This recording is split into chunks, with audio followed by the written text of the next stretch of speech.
Okay, good afternoon, everyone, and welcome to the regular meeting of Vesuvius Town Council, Monday, June the 3rd, 2019, 2 p.m. in Council Chambers. And I would just like to welcome all of the people sitting in the audience today, including my cousins from New Zealand, Anne and Mike, who we should have had them here this weekend because Mike's job was in transportation in Wellington, New Zealand, and I said you would have enjoyed the car show, and he would have. However, he didn't arrive until yesterday. So CJ was telling me what he had done at lunchtime, because when we go home, we don't go home and just do nothing, as Anne and Mike know, and so they went off somewhere and I did the laundry. So, you know, we all have things to do. So welcome, and please don't feel you have to stay for the whole meeting, although it should be kind of interesting today. So welcome, everybody, and first up, we're going to do the adoption of some minutes, the Committee of the Whole minutes of May the 21st and the regular open minutes of May the 21st. Could I have somebody? Thank you. Councillor Rhodes, Councillor Bennett, all in favor. Thank you. And do we have Councillor Harvey on the line? Yes. Oh, we do. Yes. Welcome, Councillor Harvey. He's in Ottawa, but he's on the line with us. Yes, thank you. Okay. Business arising from prior minutes, nothing there. Any introduction of late items, Mrs. Hilson? Okay, thank you. Then could we have the agenda adopted as printed, please? Councillor Rhodes, Councillor Bennett, all in favor. Thank you. No delegations, no water matters. We're scooting right along here. First off, we have in correspondence, we have a letter addressed to us from the RDOS, and it's asking for a letter of support for the Oliver land application for organic infrastructure program. So for quite some time, the regional district has been looking at how we can deal with organic waste, kitchen waste, really, peelings and that type of thing. Right now, it tends to go into the garbage, which is probably not the best place for it. And I understand that, is it something like 40% of the food that we prepare in restaurants and at home gets thrown out, which is a waste, total waste. And so what the RDOS is looking at is ways to deal with the organic waste. There are places in, like at the coast, where they have green containers that you're supposed to put it in. Again, it has to be, education has to be a prime part of this, because if you put something in there that is not organic waste, it contaminates it for the purpose it was meant for. So you cannot mix other things in. And I know that there has been a concern about putting meat products and dairy products in with that, and there's sort of two issues to that one. So this letter is not asking us to okay the organic waste. All it is asking for permission, or a letter from us and everybody else, to request a grant to look at this. If there is a grant available to look at organic waste, and it's possibly at the Oliver landfill, because when the powers that be at the regional district looked at it, that's the place they felt would be best suited for an organic waste place because of the space around it. It would only be for Oliver Vesuvius Area A and Area C. So they're not asking us to agree with it. They're only asking us to support an application for a grant to look into it. So I have heard this before. I'm certainly in favor of it, but is there anybody else on council would like to? Yeah, go ahead, Councillor Rhodes. Thank you, Mayor McCardoff. I'll just jump right in and make that motion. Okay, good. To offer that letter of support. Thank you very much. So it would be a letter of support to the RDOS grant application, and is that who you send it to, Mrs. Hilson? Just okay. So you're moving that. Councillor Bennett, you're seconding that. All in favor? Thank you. You okay with that, Councillor Harvey? Yes, I am. Thank you. And the next letter that we have here is a request from the Okanagan Regional Library for support and endorsement of digital publications. And I'm wondering, Councillor Harvey, if you would like to speak to this. Yeah, certainly. So this came up at our last meeting, more of which I'll speak about at my report. Yep. But this particular item is to do with digital publications. And multinational publishers are seeming to limit our access, even limit our access to titles, and when it's made available, it's very expensive.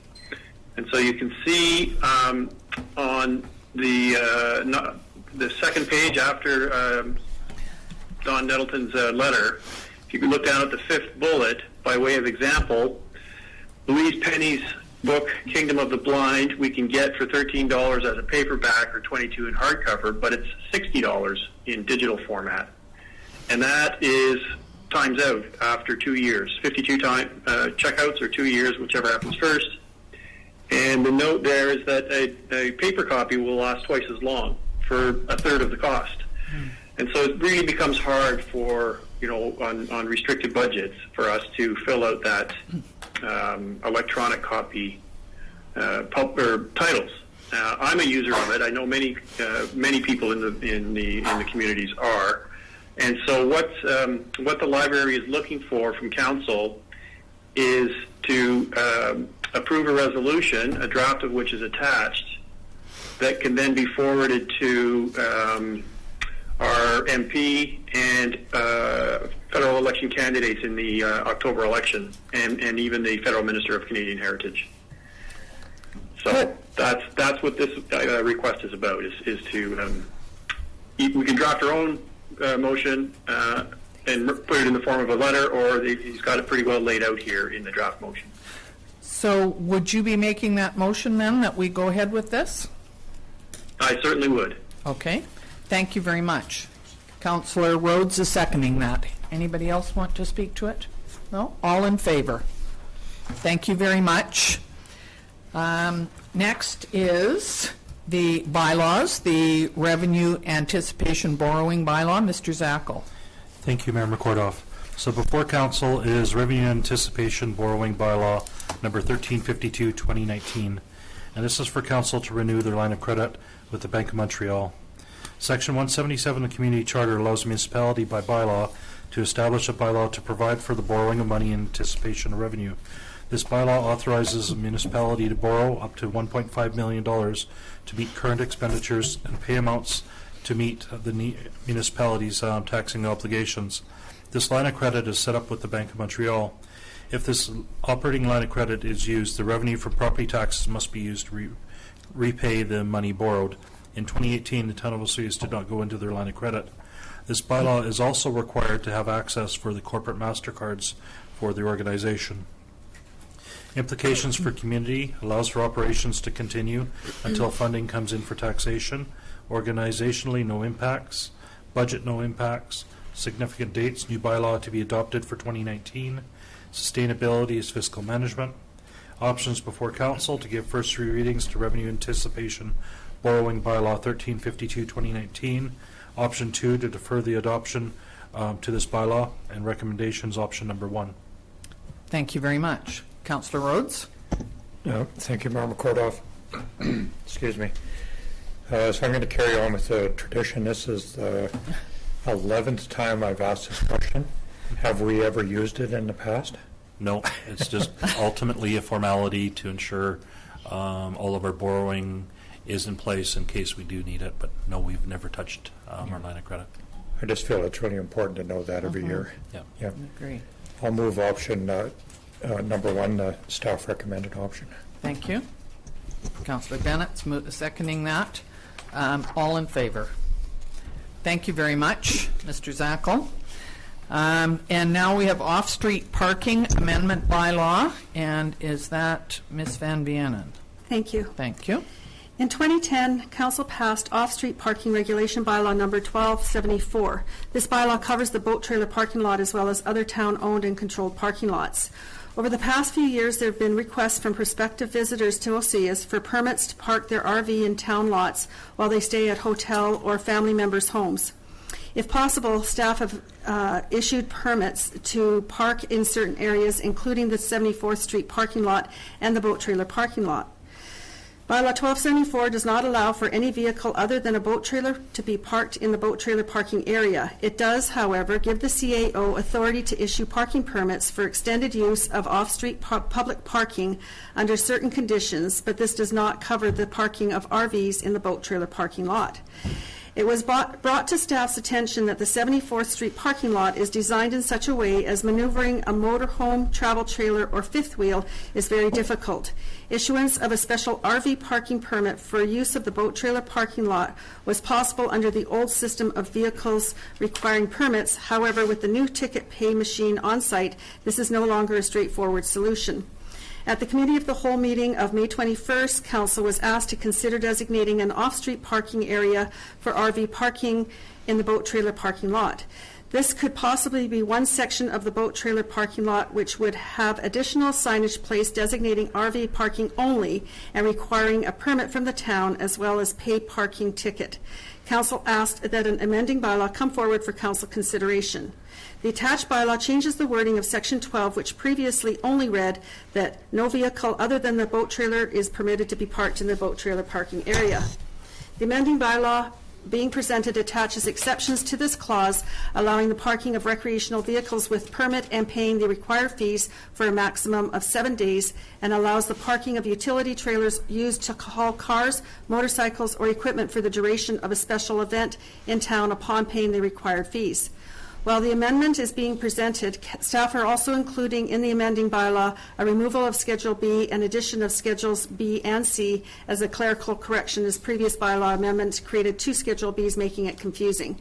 No changes were made to the schedules except for the number. Implications, none to the community. Organizationally, issuance of permits and monitoring of the boat trailer parking lot. No budget implications. Significant dates. Staff currently have 2 requests for parking of RVs in town during the month of August and are needing to respond either yes or no to the request as soon as possible. Options: 1, that off-street public parking amendment bylaw number 1274.04 2019 be read a first, second, and third time, or that it be sent back to staff for further changes, or 3, that it be abandoned, and staff recommend option 1. Thank you very much. I just had a question. Could somebody actually park there for a month if they wanted to and pay the $150? Is that? Well, in this, we're limiting to 7 days so that it's Okay. not being used by residents. It's basically for the visitors that are coming through and staying only 1 or 2 or 3 days. So it does say maximum 7 days. That's so we're right, going to yes. keep it to that. Okay. Yeah. Councillor Rhodes? Thank you, Member Kordoff. I have a couple of questions as well. The first one being, with RVs nowadays, some of them are huge and long, and I have some concerns about them being parked in there, mixing with, other vehicles that are in there, like boat trailers and that kind of thing. Just going back, during some of the peak periods like July and August, those lots are full of boat trailers. Mm-hmm. I think at one time we peaked at about 180 units in there. So if you have a 40 or 44-foot motorhome in there, how would they get in and out of there? That really concerns me. And just one other minor recommendation, and I know it's, sometimes it's ridiculous, but I think we should put in there unoccupied parking as well. That's never going to be intended to allow people to park and then use their units while it's in there. And if we could maybe work that into the wording somehow, so that we don't have people assuming that they can park and live in there at the same time. The vehicles that are pulling the trailers, you mean, or? Well, if we're going to allow RV parking in there, it's not an RV park. It's I see what you mean. temporarily. Yeah. Okay, so as for the first part of your question, I talked to CAO Reminco, and he suggested that we use the west end of the parking lot and actually have signs saying RV parking only, and make them in areas where it is easier for them to get in and out of, and those would be designated. And he was thinking about 5 or 6 stalls only, because we shouldn't be issuing that many permits for people that are just coming into town and staying at hotels and and families, and that's why the 7 days, so that there's that turnaround and there's options or availability for other people. So in answer to your question, yes. We would try to set it where it's the easiest way to get in and out of it. We'll talk to the planning department and looking at how that might work. And then 5 or 6 stalls only. As for the second one, we would just put up signs, no overnight camping, and that would be a requirement of the permit. If they do that, bylaw will be in there. The gates lock between 11 p.m. and 7 a.m., so they wouldn't be able to get in and out, and when we open it up, we'd know they were camping in there. Yeah, I get that, but sometimes people make assumptions. Yes. That, if they're allowed to park in there, that they could sleep in it that night. And it's good to be proactive Yes, and make that clear absolutely. at the very beginning. However we do it is irrelevant, but as long as we do it, it's important. Good. Yes. Okay, thank you. So is there anybody who'd like to make a motion here? Councillor Rhodes. I'll make that motion based on the wording in option 1. Thank you. Councillor Bennett, you okay with that? Good. All in favor? Councillor Harvey, you in favor of that? Yes, I am. Thank you. Good, thank you. Okay. Council Indemnity Amendment Bylaw, Ms. Van Bienen. Thank you. The community charter allows for a remuneration to be paid to council members for the discharge of their duties. Under the community charter, council members are required to attend regularly scheduled council meetings, and if a council member is absent from a council meeting for a period of 60 consecutive days or 4 consecutive regularly scheduled meetings, whichever is longer, they are disqualified from holding office. When the council indemnity bylaw was drafted, there was no consideration of changes in council member stipend if they missed a certain number of meetings without formal leave of council. It is unclear as to how the process of disqualification of a council member would proceed. Therefore, it would be in the town's best interest to include a clause in the council indemnity bylaw that references council member absences and effects on their monthly stipend. It is being requested that the missing of 2 consecutive regularly scheduled meetings or 30 days absence from duties, whichever is greater, without leave of council, be considered as the benchmark for the loss of stipend. This would be reflected in the bylaw and only be implemented if a council member is in an unexcused absence, in other words, has not provided council for a reason for their absence or their whereabouts is unknown. There is a rarity that this would occur, but having the clause available in the bylaw gives council some assurance that should a council member not be performing their duties without cause, they would not receive their stipend. The bylaw also includes a clause that the stipend would be reinstated if the council member returns before the disqualification period under the community charter. So under implications to the community, assurances that the council members are being paid for the services they provide, nothing organizationally or budget-wise, no significant dates, and sustainability, ensuring that expenses paid to council members accurately reflect the services received. Options: number 1, the Council Indemnity Amendment Bylaw number 1345.01, 2019 be read a first, second, and third time. 2, that it be referred back to staff for further changes, or 3, that it be abandoned, and staff recommend option 1. Thank you very much. Councillor Bennett? I would move option 1. Thank you. You seconding that? Yes, thank you. You want to speak to it? Okay, go ahead. So it's been moved and seconded. Go ahead, Councillor Rhodes. Thank you, Member McCordoff. Just for my own curiosity, does this cover water councillors as well? Are they considered to be council? Yes. They are, eh? Okay. Yes. That's probably why they call them water councillors, eh? And that's why it's 2 consecutive meetings or 30 days, whichever is greater, because council members only meet once a month. Okay. I have a purely... Go ahead. Hang on. Councillor Rhodes, do you want to finish? And then we'll let Councillor Harvey. have a purely Thank you. selfish question to ask.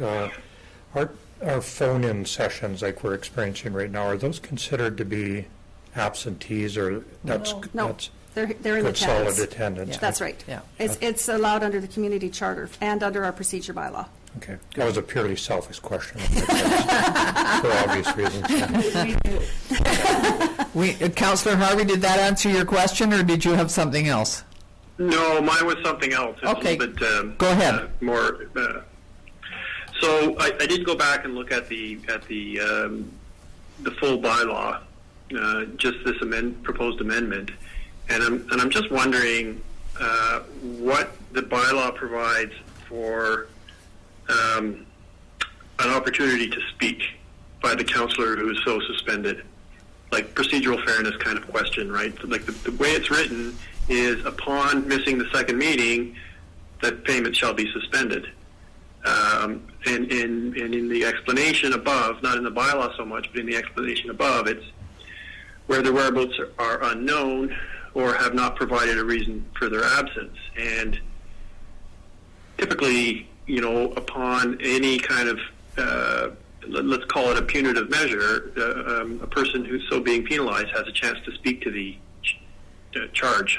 I'm using fairly legal terms here, but that's just the way I'm looking at it. And so I'm wondering if we can get an explanation on what mechanisms there are for a chance to speak to it before such a provision comes into effect.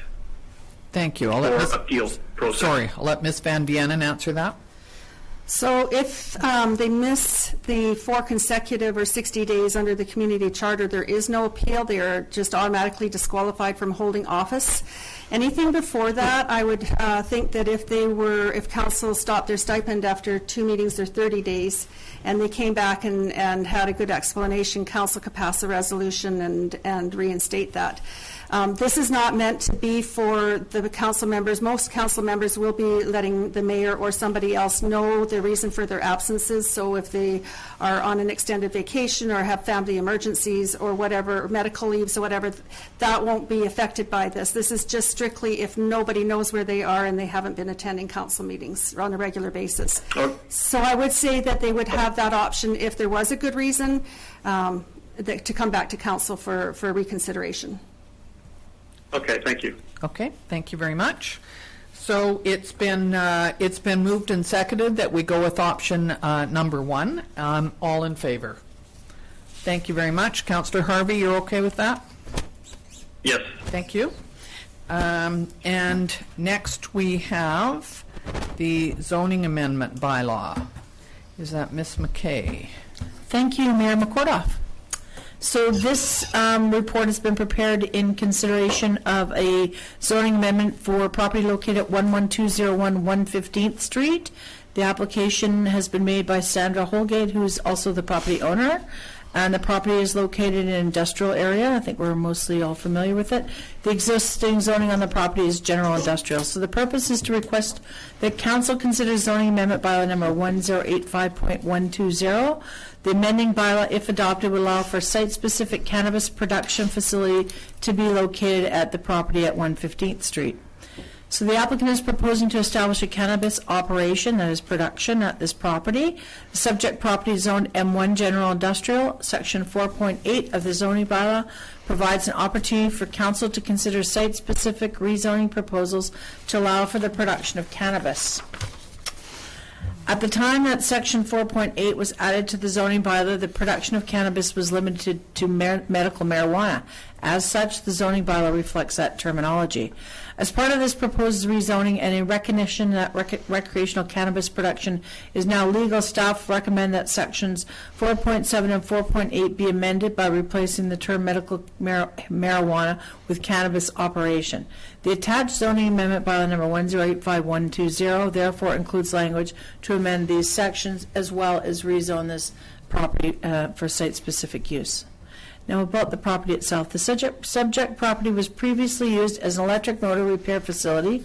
That's the Sue's Rewinds. The proponents are proposing to use the existing building for the production facility, and all production must take place inside the building.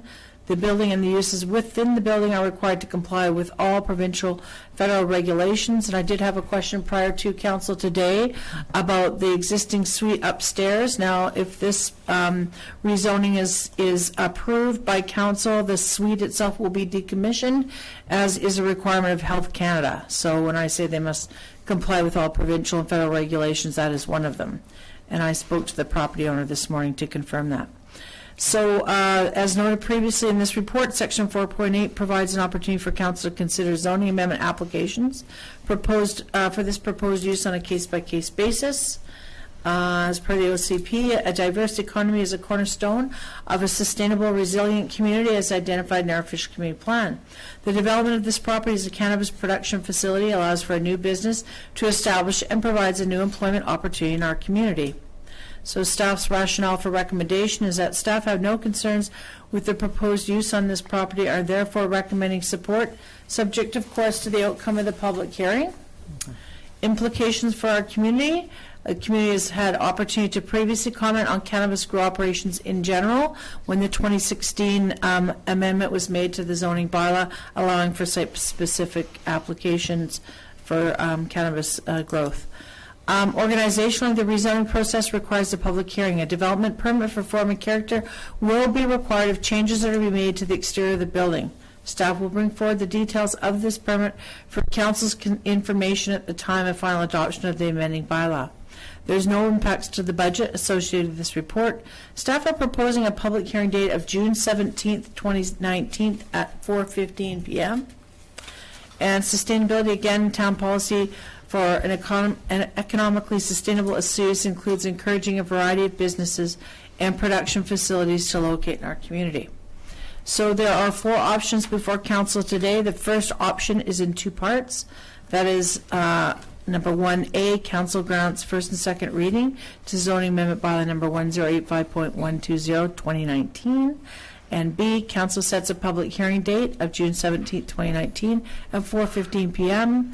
Option 2, council rejects the zoning amendment bylaw.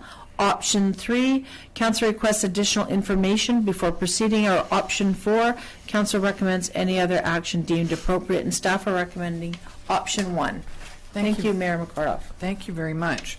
I just had a question about, you said that there would be something done to the outside of the building, and is that for odor?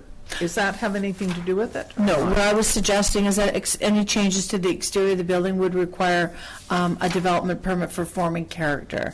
Fair enough. As far as if you're asking about the odor or issues which may be associated with the odor, they're required to comply with pretty stringent provisions, federal, provincial, and of course under the building bylaw. Good. Thanks. So there's quite a few steps to be taken before. That's correct. Yeah. Okay, fair enough. Thank you very much. Did anybody? Councillor Rhodes. Thank you, Madam Cordoff. I had 2 questions. You just answered the first one. Second one, so the product will be grown inside of this building. Where does it go when it matures? Is it sold out of that building, or is it bought by somebody, or Mailed?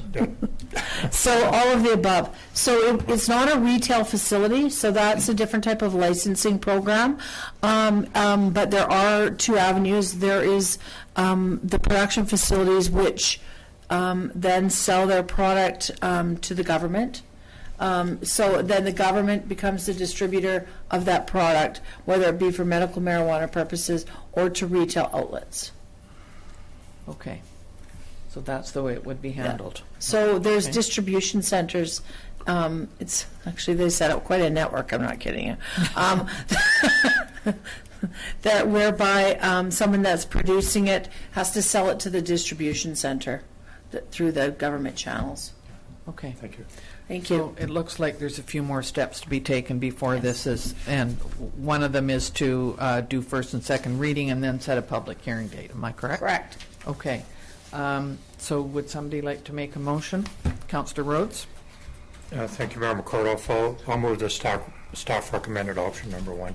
So 1A? Yeah, pardon me, Yes, 1A. we need to I'm do sorry. 1A first. Yeah. Are you seconding that, Councillor Bennett? Yeah, You don't I can have speak to, to it but first. yeah, absolutely you can. Yeah, I second it, and I think that because of the size of this building, there's a lot of, you hear stuff in the media about some of the larger, huge 300,000 square foot places that are going to, bad odors and stuff in certain neighborhoods. But when I look at this is a pretty small operation. I don't think that's going to be that same problem. I'm not sure whether it's considered a personal operation or not, but certainly the rules and regulations that they have to go through would ensure that it was done well. Yeah, okay. So it's been moved and seconded. All in favor of option 1A? Thank you. Councillor Harvey? Yes, I'm fine with that. Thank you. And how about 1B? Councillor Bennett, would you like to make that motion that we have a public hearing on June the 17th at 4:15? Move. Councillor Harvey, you all right? You would, oh no, he better not because he won't be here. Is that correct? Can he second I won't be it? here, no. But he Yeah, can I won't be able to attend by phone either. Right. But can he second this motion? Would you like to second this motion? Yes, certainly. Thank you. Okay. All in favor? Thank you very much. And we will now go to the second zoning amendment bylaw. Ms. McKay? Thank you again, Mayor McCordoff. So this report has been prepared in consideration of a zoning amendment for property located in the Dividend Ridge, which is the golf course development here in town. So this particular property is located at Sawgrass, and it's owned by Mr. Rod Mitchell, who's in the audience today. The application was made on behalf of a series Dividend Ridge Developments. And the proposal is, purpose of this report is to request that council consider zoning amendment bylaw number 1085.112. This bylaw, if adopted, would allow for the creation of one single family, that's an R2, single family residential small lot. I'll explain why we're doing that in a moment. And a strata development consisting of 8 duplex lots. So the property is located at the top of Dividend Ridge subdivision, as shown in attachment number 2 to report. There's a map there. The property consists of a number of remainder parcels. These remainder parcels are the remnants of the Dividend Ridge development. Attachment 3 to this report illustrates the proposed subdivision plan, which will be considered if the rezoning proposal is successful. So subdivision of these lands will result in the following. I put this in a table so that it's easier to understand. So lot 1, which is the 1.07 hectare, which would accommodate the R3 or the low density residential lot for the 8 duplexes for a total of 16 residential units.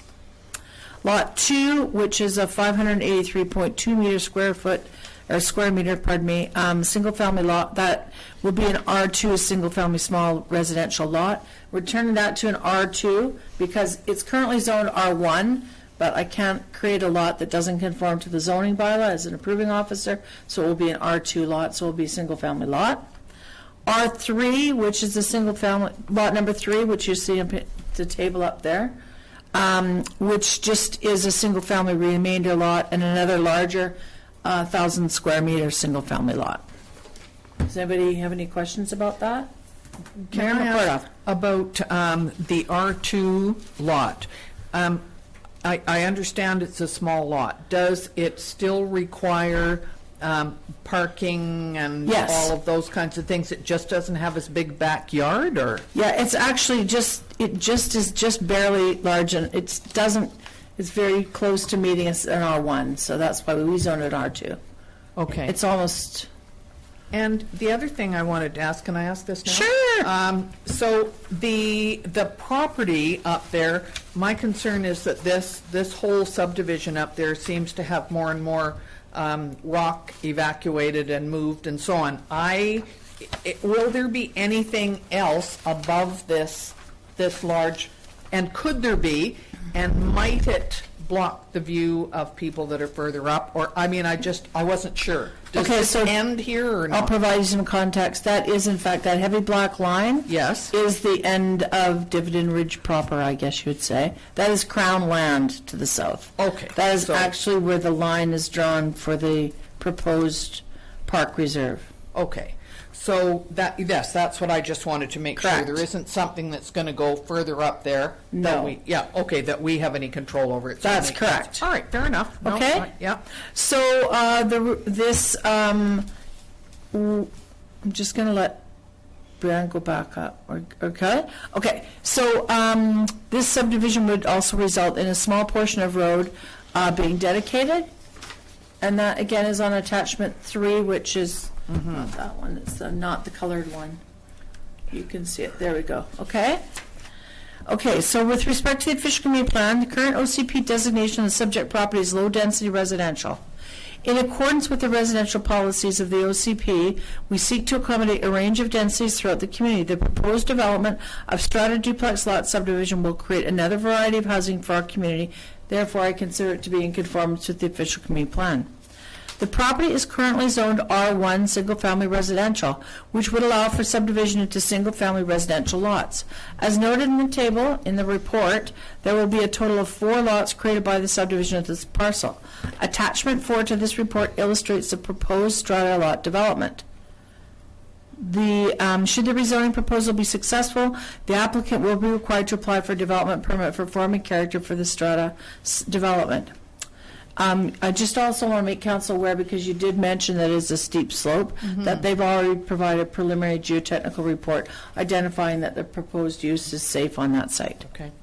Okay, so as per the Town of Sewell's Land Use Procedures Bylaw, rezoning application signage was placed on the subject property, notifying the public of pending application. Once a public hearing date has been set, the neighboring property owners and tenants will receive notification by mail, and notices will be placed in the local newspaper as required by the Local Government Act.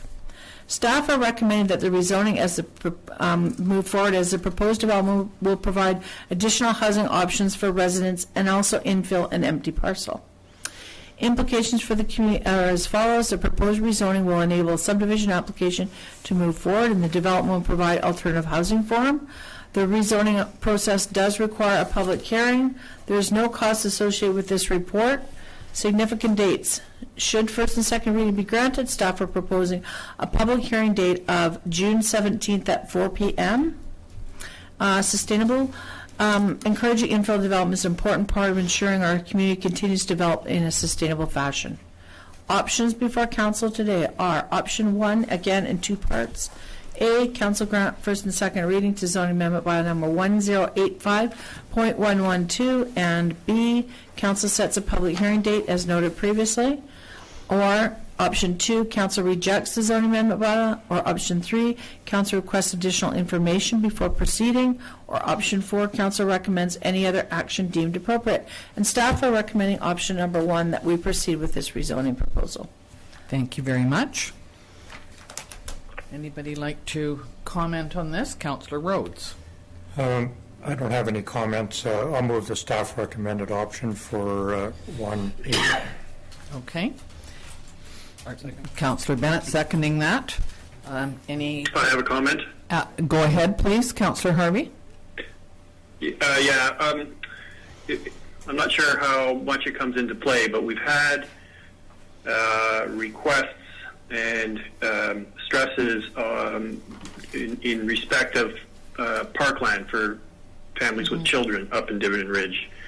And I wonder if this, additional 8 single duplex units will probably put additional stress on that situation. And I don't know, is there any way to get a park for kids out of this this project? Go ahead. Thank you, Mayor McCordoff. Again, through the chair. Thank you, Councillor Harvey. That's a very good question. I did work very closely with the applicant and the proponent to see if we could find a suitable location on these parcels for a park for kids, and it's just not feasible. None of these lands offered the kind of, any sort of place that you want to send your kids to play at, short of maybe that good old rolling down the hill thing that we used to do for fun in a park. But we are looking at other parcels in the Dividend Ridge area and looking at our development cost charges to possibly purchase additional lands. So that's certainly something that we can discuss at a later date for options up in that area. But thank you. So, Councillor Harvey, we did, over the last couple of years, we've looked at a couple of pieces of property up there with this in mind. Unfortunately, not every piece of property up there would be suitable for a park. I think we were looking at a couple that were on corners and that were flat, where it would be easy to put this in. We had a couple of ideas, and I think we even approached a couple of people. One lot sold before we could get to them, and the other one decided to keep it. Am I correct, Mr. Zackel? Yes, you're correct. And Yeah. just so you're aware, planning staff have another idea. Oh, good. But that's we for always another knew discussion. They would come up with another idea. Thank you. That's a good question. Thanks Yeah. again, Councillor Harvey. So we always keep that in the back of our mind, because absolutely parkland is essential for us to keep. Okay. Yeah, I just observed that this many new units will put additional stress on that. Yeah, situation. that's quite possible. Yeah, I appreciate that. And I'm not sure if the applicants can speak at this point or not, but I know that especially for the duplex lots, I think that the target audience is, master on the main kind of thing, and smaller duplex lots, and smaller homes. I'm wondering because and I'm not going to ask you to speak today, but I'm wondering at the public hearing, if that question came up, just so that you would be prepared, would you be able to speak to it at that time? Yeah, we would, and we've actually got sketch plans already prepared. So Sounds good. it's very Okay. useful. That'll be in 2 weeks' time then. Right. Okay. That'll form part of the public hearing package. Yes. Good. Thank you very much. So we have it moved and seconded to that we move option 1A, and it's all in favor of that? Thank you. Councillor Harvey, you okay with that?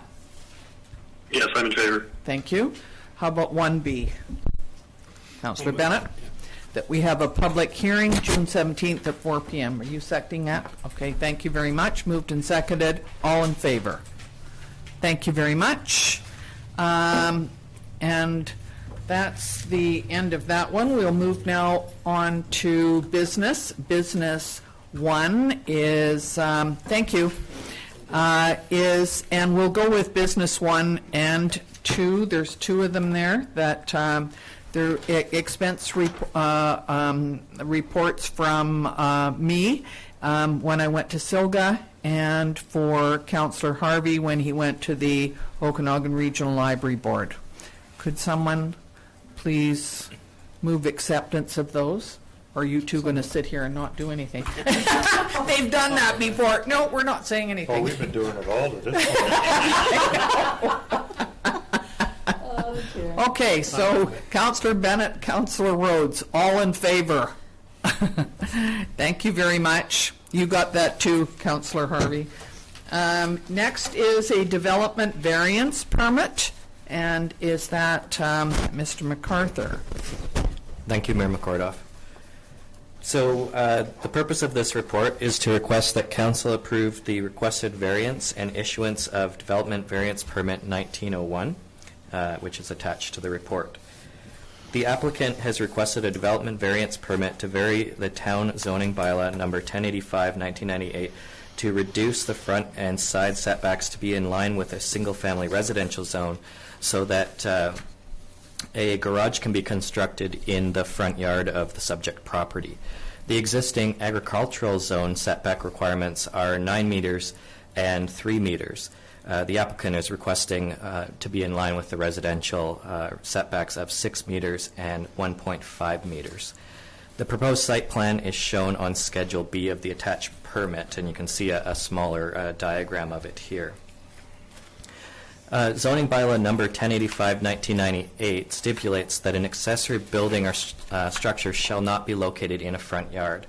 However, depending on the lot's circumstances, such as configuration, topography, lakeshore, easements, etc., locating a structure in the backyard is not always feasible.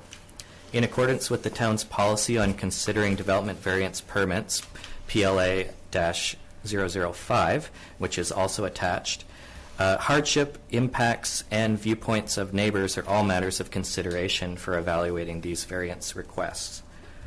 As per viewpoints of neighbors, the requirements of the Town of Osoyoos Land Use Procedure Bylaw number 1235/2007 and the Local Government Act require that individual notices are mailed out, which were done for tenants within 60 meters of the subject property. Any submission received by this past Friday would be presented here at Council, and all interested persons given an opportunity to be heard on this matter during this Council meeting. No letters, I should note, were received by the Friday deadline. So rationale for support. Planning staff recommends supporting the variance request as the proposal meets the criteria in the town's policy on considering development variance permits, as the property is affected by the prior subdivision of the agriculturally zoned property. Further, there will be minimal visual impact, as the proposed structure will mimic other homes and accessory buildings along 45th Street, which are situated nearer to the front of the property boundaries. Implications. The community, in accordance with council policy on considering development variance permits, council shall provide an opportunity for members of the public to be heard and to present any written responses with respect to the variance proposal. Organizational. Any task would include monitoring building permit application process to ensure the development variance permit does not lapse if relevant construction is not substantially completed. There's no budgetary impacts at this time.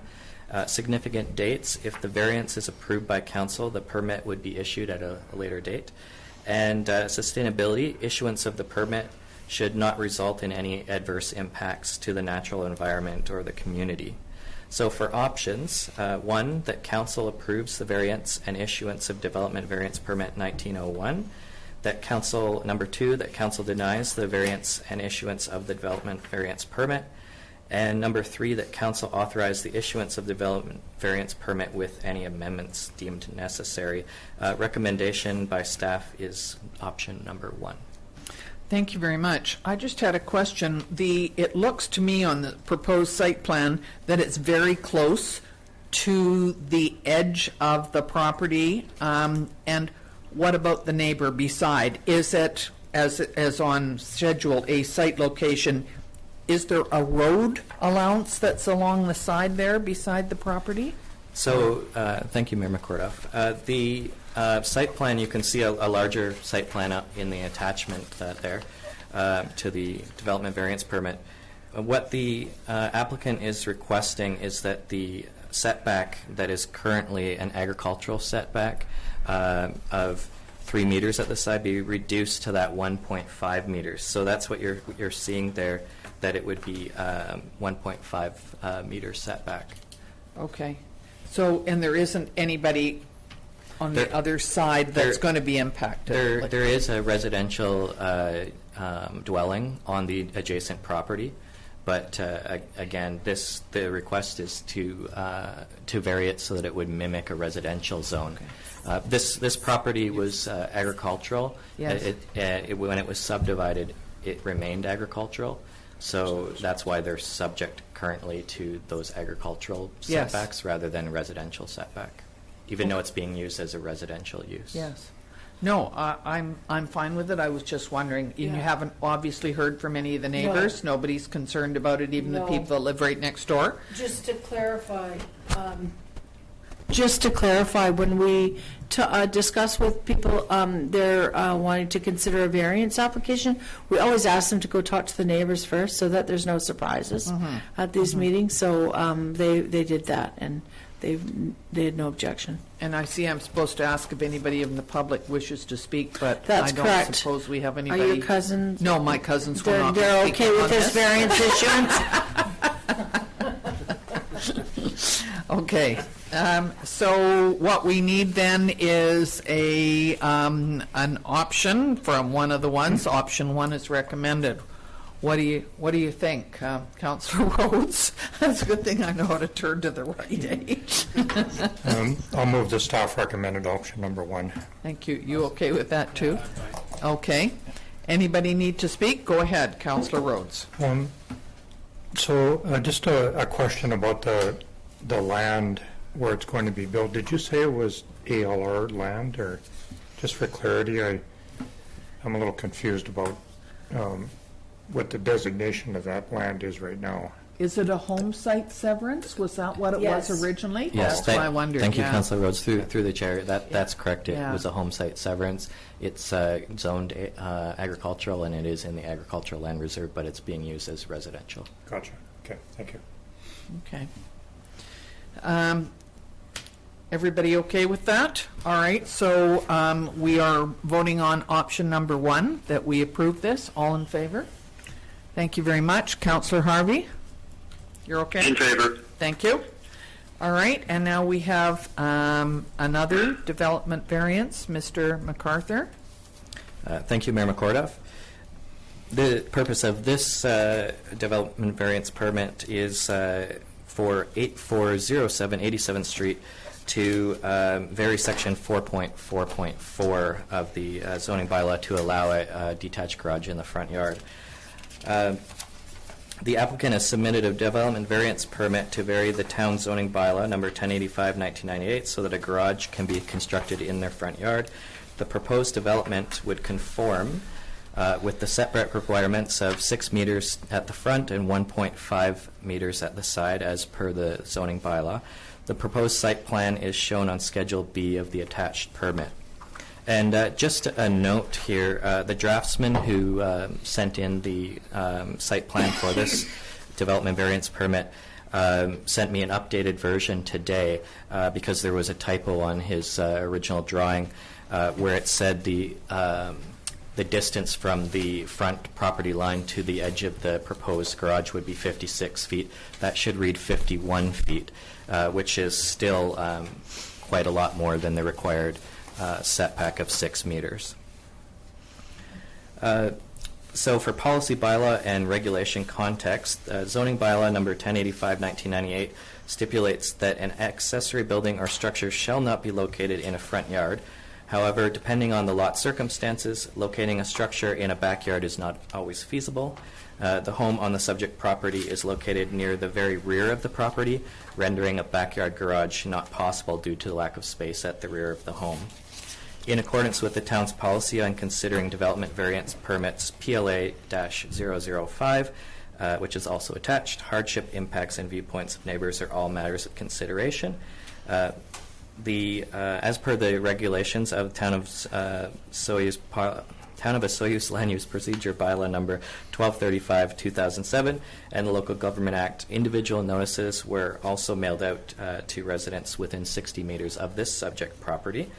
And any submissions received by this past Friday, the 31st, would be presented. Just to note, there was also no letters received in regards to this development variance permit. Rationale for support. Planning staff recommends supporting the variance request as the proposal meets the criteria in the town's policy on considering development variance permits, as the property is affected by the prior construction of a home near the rear of the property, which would prevent the construction of a garage in the backyard. Furthermore, there is minimal visual impact as the proposed structure will mimic other homes and buildings along 87th Street, which are also situated nearer to the front property line. Implications. In accordance with the council policy on considering development variance permits, council shall provide an opportunity for members of the public to be heard and to present any written responses with respect to the variance proposal. Any additional task would be to monitor the building permit application and ensure the DVP does not lapse. There are no impacts to the budget. If the variance permit is approved by council, the permit would be issued at a later date, and issuance of the permit should not result in adverse impacts to the natural environment or the community. As for options, number 1, that council approves the variance and issuance of development variance permit 1902. 2, that council denies the variance and issuance of DVP 1902. And number 3, that council authorizes the issuance of DVP with any amendments necessary. Recommendation, again, is that staff recommends option 1. Thank you very much. So I see that the picture also shows a proposed pool. That is a totally separate issue. They would come to us again for that. Am I correct? To clarify, a building permit for the pool has already been issued. Oh, it has? Yeah, Okay. there's no complications with the pool being located in that particular spot. Okay. So are they going to build the pool first before they put the garage in front? Yes, Get I the suspect equipment they in? probably will do so. Okay. Thank you very much. Council, what would you like to do about this? Well, one of you has to speak. Councillor Rhodes? Thank you, Mayor McCardoff. I'll move the council approves the variance and issuance of development variance permit number 19-02. Thank you. Second. Seconding that. Anybody need to speak to this? Any more questions? You okay, Councillor Harvey? Yes, I'm okay. Okay, thank you. All in favor? Thank you. That's Done. Bylaw Enforcement Officer Appointment. Ms. Van Vienen. Thank you. In order for bylaw enforcement officers to have the authority to act as bylaw enforcement officers and write tickets under the Municipal Ticketing Information Bylaw, Council must pass a resolution to appoint the bylaw enforcement officers for the town for the purposes of enforcing town bylaws. On May 6, 2019, Council appointed Brenda Goyevich as the bylaw enforcement supervisor for the town. The town hired Vivian Grace Elvick as a part-time bylaw enforcement officer as of May 27, 2019. However, she is unable to write municipal tickets until she is formally appointed as a bylaw enforcement officer by Council. Implications: community, bylaw officer resources, no organization or budget implications.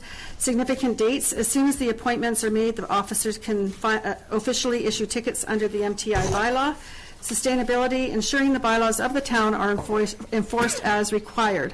Options: 1, that Vivian Grace Elvick be appointed bylaw enforcement officer under Section 36 of the Police Act, RSBC, Chapter 367, for the purposes of enforcement of municipal bylaws for the town of Oseas, or 2, that no appointment of bylaw enforcement officer be made at this time, and staff recommend option 1.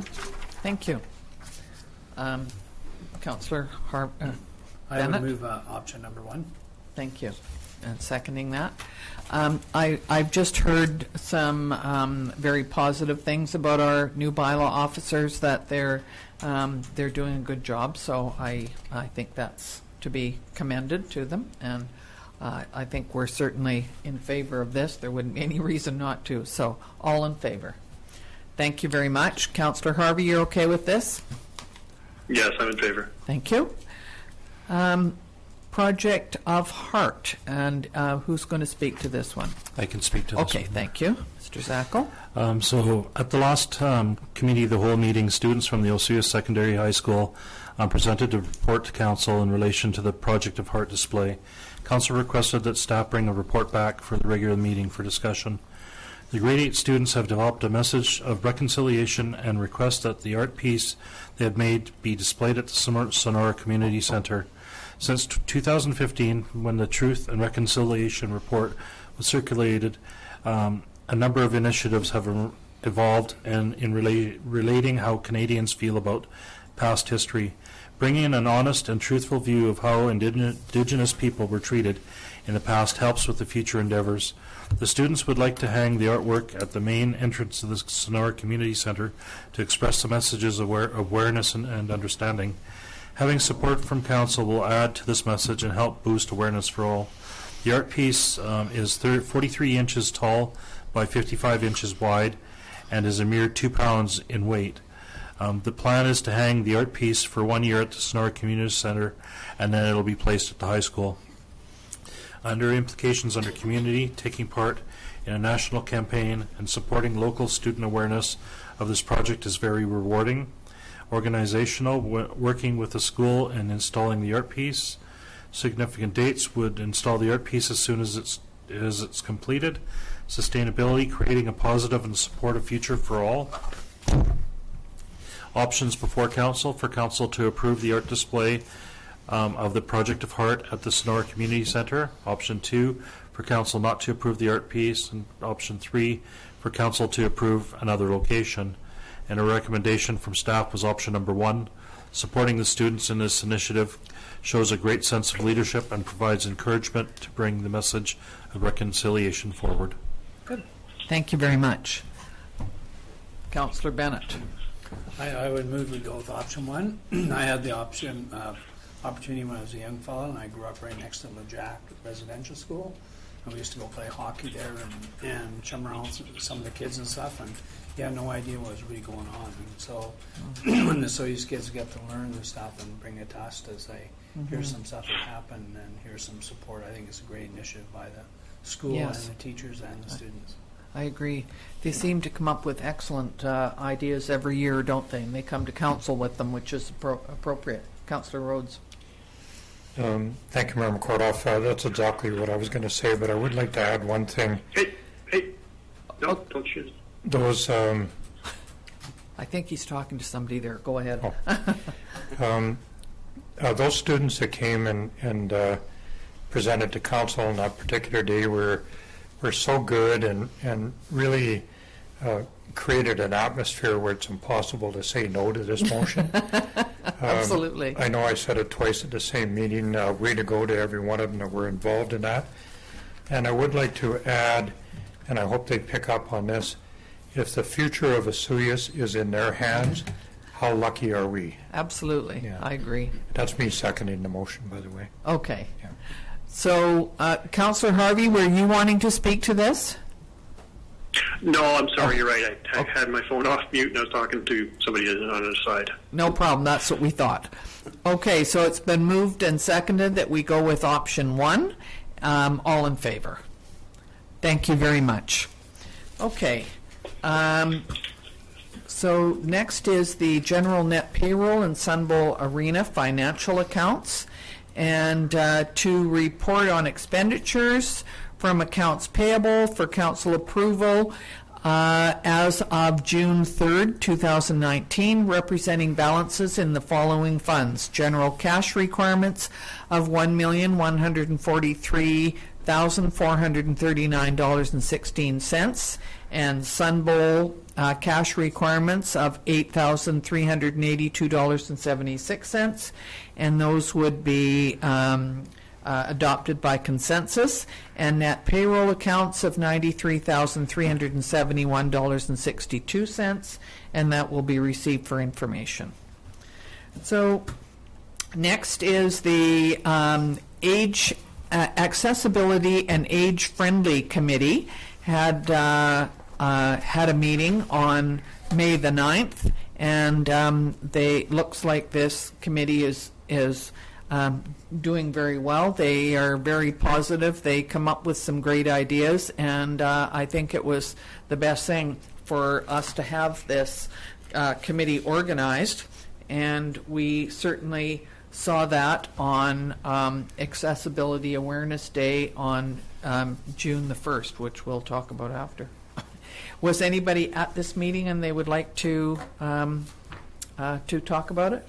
No, none of us were. So I think that what we need is a motion, please, to accept the minutes of this May the 9th meeting. Councillor Bennett, Councillor Rhodes, all in favor. Thank you. And the next meeting is the Community Services Advisory Committee, and I see that the people listed on there, we don't have any of them in the room either, but it looks to me like they've got a good committee going, and they've come up with some special things that they're sort of working on and trying to look at Kinsman Park, community awareness, all of the things that are offered at the Sun Bowl Arena, and our community services. So well done for all of them to come up with these really good ideas. So is there anybody who wants to speak to this? No? Okay, could we please have a motion to accept the minutes of May the 28th? Councillor Rhodes, Councillor Bennett, all in favor. Thank you. And then we have a CAO report. Now, Mr. Zackel, are you going to mention anything? Okay. Yes, I can report on a few things. Thank you. So from Planning and Development Services, building permits up to June 3rd, 2019, we've had 31. Value of construction, $10,401,607. And there's 3 new single-family dwellings. This compares to building permit stats from 2018 to 2016. 2018, there's total construction value of $15,782,000. 2017 had $14,266,000, and 2016 had $6,883,000. So we're well underway for this year. It's been a good year so far. Developers of Peanut Pond Townhome Development will be in this week to discuss their final plans. Anticipate this item coming forward to council soon for adoption as staff work on the development permit. Many inquiries for new developments are being vetted through the planning staff, including additional phases at Meadowlark. More food trucks looking to locate in town. Planning staff have met with the applicant to the PNP Entrepreneur in Immigration Program. Anticipate more interest for this program once we've officially launched it. Under the community development, Community Service Advisory Committee had its first meeting and appointed Howard Resner as the chair and Michelle Quayle as vice chair. June 1st was proclaimed as Access Awareness Day. The accessibility, age-friendly community took part in the farmers market to raise more awareness for accessibility. Kudos to Mayor McCordoff for taking part in the demo with the wheelchair. The majority of staff took part in the first aid training course. We've installed a widescreen projector and screen at the Sonora Center. This will be an added amenity for presentations and special events. And Cactus Kids Summer Camp will be starting in July after Canada Day celebrations, and our first Family Splash Day will be July 17th. And then from Finance, our property tax notices are now out in the mail. If you haven't received your property tax notice, please let us know. We'll get a copy to you right away. Good. Thank you, Mr. Zackel. Mr. Romanko will be back at the next meeting, but he had to go to Edmonton because his father died, so he will be back in another week. So we need a motion to accept the CAO report. Councillor Bennett, Councillor Rhodes, all in favor. Thank you very much. And can I just say right now, before we even start here, because you reminded me, if you have not paid your taxes, please arrange to do so now. Don't wait until the end of June and then find that the office is closed or the bank has 2 days or 3 days in order to get the check here. Do it now. Post-date it if you want to. There's lots of options available, and I know that the front office has been very busy because there's been lots of people coming in to pay. So we want everybody to get paid so we don't have to issue any fines for that. So please do that. Okay, so we have council reports, and Councillor Harvey, would you like to start? Thank you, Mayor McCordoff. So as noted earlier, I attended the Okanagan Regional Library Board meeting last month. And in addition to the item we spoke of, the electronic books issue, we received the 2018 financial report, which delivered a $900,000 surplus due to some underspending and some additional revenues, and agreed to put approximately $650,000 into a reserve for capital building projects and $250,000 into a reserve for non-owned buildings. In some communities, we lease space, as in Asuyas. It was noted on another topic that provincial funding continues to be an issue for our libraries. There have been multiple efforts to lobby the Minister of Education, but so far to no avail. Currently, the budget is $14 million for all libraries across the province. The BC Library Trustees Association is lobbying to get that bumped to $20 million, although it's not looking that promising. And the board has recommended that municipalities consider booking time with the Minister of Education at UBCM to push on that funding issue. So we might want to give that some consideration. Finally, on that front, it wasn't the board meeting, but I did, following the board meeting, I spoke to our library staff to get their input on the 2019 budget and have forwarded their requests to the chair of the Finance Committee. The one other item since the last meeting, I attended the Asuyas Lawn Bowling Club's invitational event, which drew bowlers from as far away as Kamloops. And I had opportunity to deliver some. It was a rainy day, so it wasn't necessarily the warmest welcome, but I delivered some welcoming words on behalf of the town and throughout the first ceremonial bowl. And that's all my report. Thank you very much. And I'd like to say that Councillor Harvey told me that he gave the people that were down there at the lawn bowling a little history on where lawn bowling started and how long it's been in operation. Am I correct, Councillor Harvey? Yeah, that's correct. Never having bowled before, I thought I'd look it up a little bit. So I did give a little bit of history and an interesting fact that it was banned in the 1400s, 1500s period because the king wanted people to pay attention to archery training in preparation for defense of the realm rather than playing bowls. Well, good for you to look it up. I'm sure that the people down there appreciated hearing your history lesson. So thank you very much. Yeah. Councillor Rhodes. Thank you, Member Kordoff. Just a couple of things, but I would like to start off by offering sincere condolences to CAO Romanko and his family on the death of his father. I know you mentioned that a little bit earlier, but I just wanted to say that again. It's a regrettable situation, and Barry's in Edmonton right now taking care of that. In addition to that, regrettably, I keep saying this meeting after meeting, but the committees that I'm on board with are just not energized so far this year. I haven't really had much to report on. I'm hoping that our Waterfront Steering Committee will meet soon. We're just waiting for some legal implications to get ironed out and that kind of thing, and then we'll become active again in that.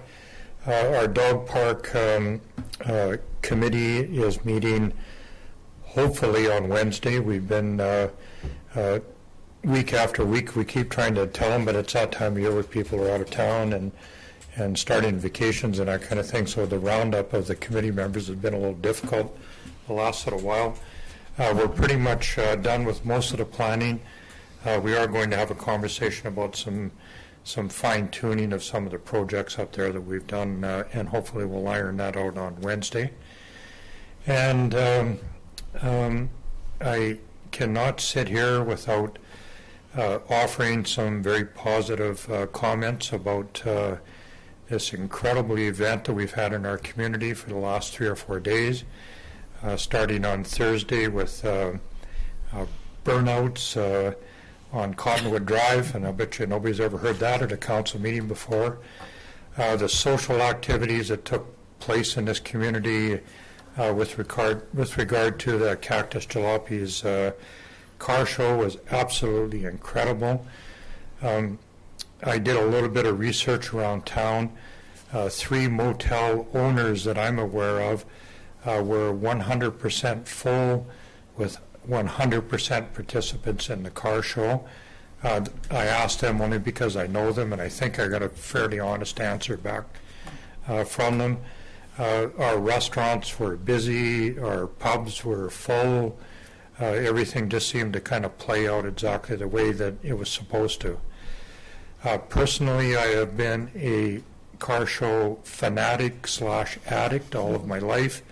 I've attended dozens of them. I've been to car shows where there's lots more cars. I've been to many where there's a lot less cars than what we had.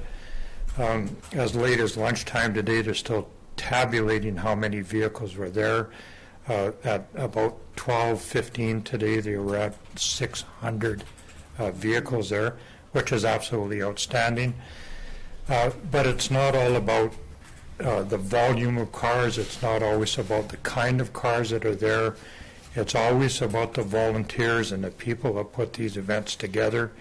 And once again, these individuals in our community stepped up to the plate and put on a car show that I have never seen anything quite like it in my life. And I say that because of my previous comments and the dozens that I've attended. The venue down there was outstanding. It was lined up from just north of the bridge, well into the marina parking lot on both sides.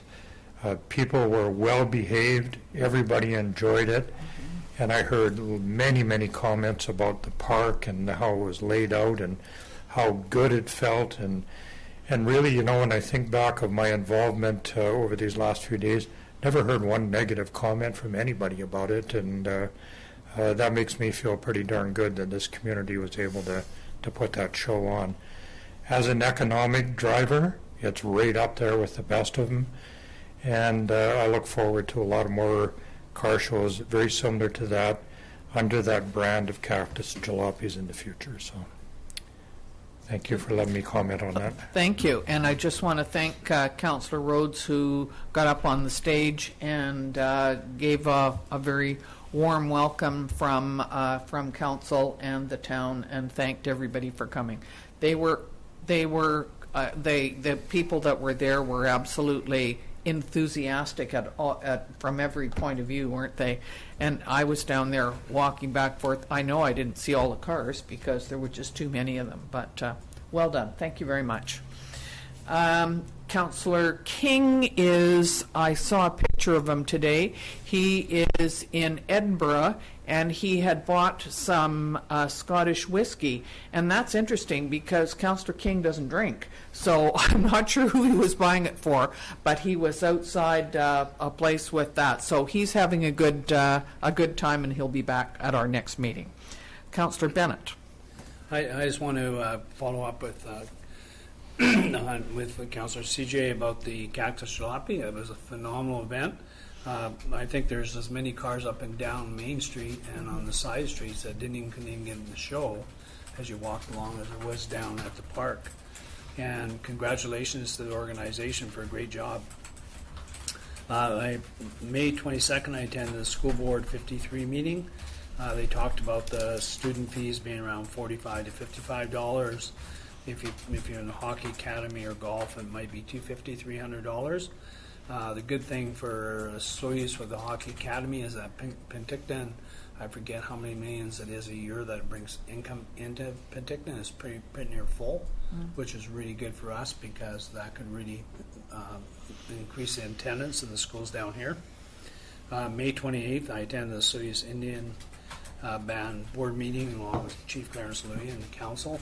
That was quite interesting, talking about shared resources, about arenas, pools, community centers, health centers, and future developments of where we can work together with the band, if it be water, sewer. I'm sure the mayor is going to comment more on that. May 30th, I attended the PCN meetings for the health board, and basically part of the problem there is they want the PCN to report to the government, but they can't because they're waiting for a report from the government.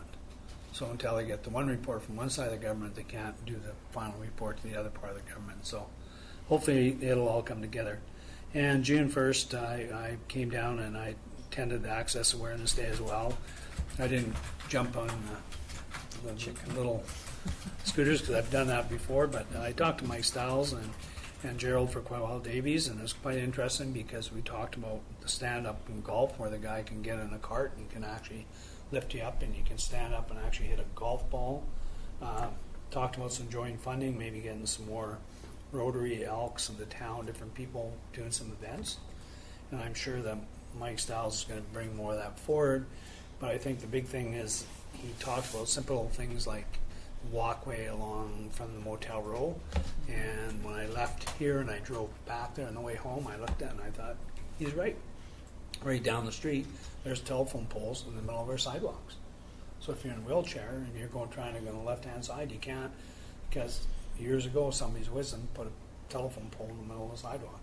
I don't know what you do with that because that's an expensive venture, but it was quite interesting to hear all the things that they had done. So that's my report. Thank you very much. And several of the things that I attended have already been mentioned. So at Accessibility Day on Saturday at the market, there were several pieces of equipment that were quite interesting to look at, and you're quite right. The one is a special chair, a golf chair, and there was a gentleman who lives up at the golf course, I think, who is not able to golf now, and he sat in this chair. It lifts you from a standing position up to a standing position with all of the stuff, and your golf bag is right there, and like it's pretty amazing. I'm sure it wouldn't work for everybody, but it certainly would for some people. And I did try out one of the wheelchairs, not electric, and that was a problem, and just trying to roll with the wheels and go uphill.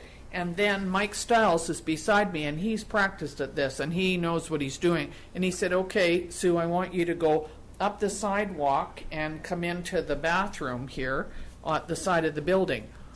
Oh my goodness, that was difficult because you almost feel like you're going backwards and you have to lean forward and you have to pull, and if there's a little dip in the sidewalk. That sort of throws you off. So it was a very interesting experience, and I'm very glad that we have this accessibility committee that identifies areas that we may not notice, able-bodied people. Sue Tarada was here as well with her seeing eye dog, and she had been at the school the day before and had spoken to a grade 4, 5, 5, 6 class about how the dog is trained and how it works. She said the kids had some wonderful questions, and they were very appreciative of that. So those are all so important. So thank you to Director Davis for setting this all up and putting out the chairs and tables and the tent and getting the committee there to talk to people. And I know they had lots of people that came up and asked questions and talked to them. So that was really good.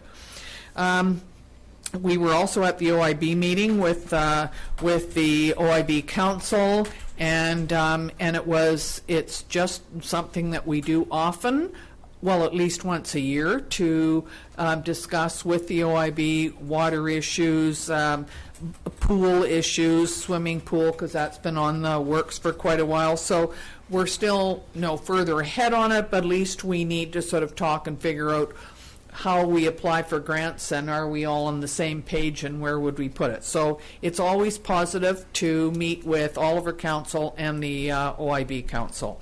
And I was also up in Oliver the other day at the South Okanagan General Hospital Medical Foundation, and they talked about several people from the board and nursing staff and IH staff.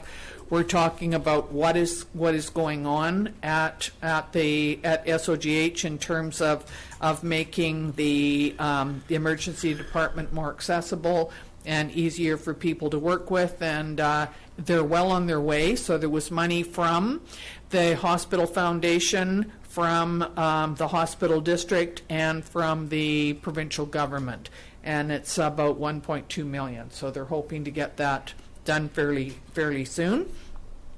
Global Wellness Day is this Saturday. There, and it's outside, and I'm not sure whether it's outside in the parking lot beside Desert Sun Counseling or inside, but it's in conjunction at the same time as the market is on. So there's be lots of information on it. I think Donna's going to put something on our town website very soon. So if you're down at the market, which I highly recommend, it's a great place to visit on a Saturday morning from 9 until 1. Also stop in at Global Wellness Day. That will be there as well. And last week I went to a demonstration up at the high school by the Odd Squad. And this was something that our town promoted. We gave them some money. So did the OIB. So did the town of Oliver, and I think Karamias. And our community paramedic, Todd Coons, arranged for the Odd Squad. These are, and I listened to them, and they were absolutely fascinating to hear about how they deal with, and they've done it in Vancouver, belonged to the police, gangs, and really the idea was to say to the kids, do not get mixed up in this, drug-related and gangs, and what happens to you once you sort of have get a foot in the door, and there is nothing positive that ever happens to this. So they gave some pretty graphic pictures and stories about what happens to kids. So it was the grades 8s, 9s, and 10s were there, and they were pretty much silent through the whole thing. So it was great. I know they were in Karamias, and then Oliver and Asuyas, and then at the OIB. So we really appreciate having that kind of education and awareness from our health-related groups. So it was well done, and I was happy I had gone to it. And I think that's all that I have to say about anything today. Enjoy the sunshine, put on your sunscreen, and be water wise.